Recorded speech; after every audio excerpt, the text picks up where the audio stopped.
Welcome students and viewers, you are watching 5MTV. Before starting the video, kindly subscribe and share it and suggest me next tutorials and lectures in this class. I will explain ripple edit, rolling edit, and rate stretch tools. Moreover, I also explain how we can make slow motion videos, playback word videos, and how you can make play fast as well.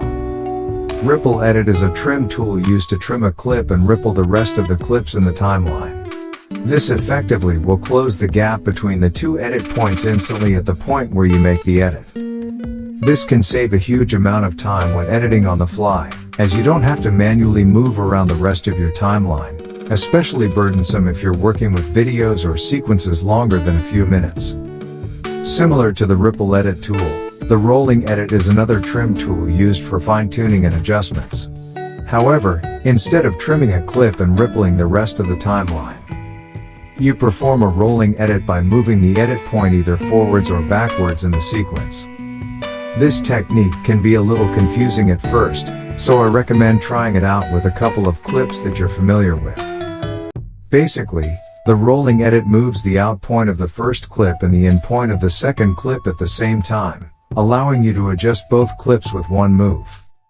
The rate stretch tool will help you either speed up or slow down clips in your sequence.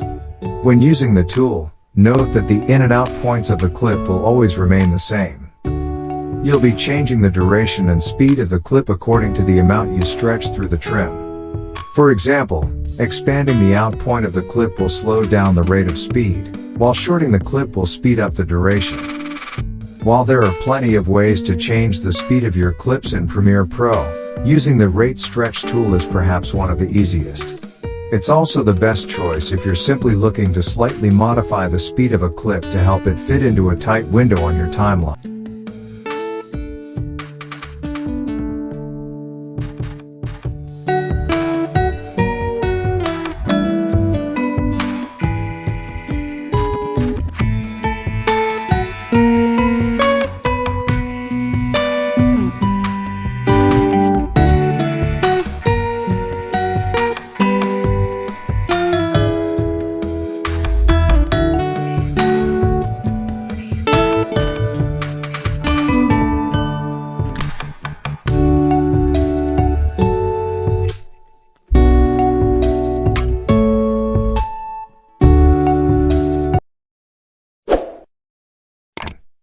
Kindly subscribe and share it and suggest me future tutorials and lectures.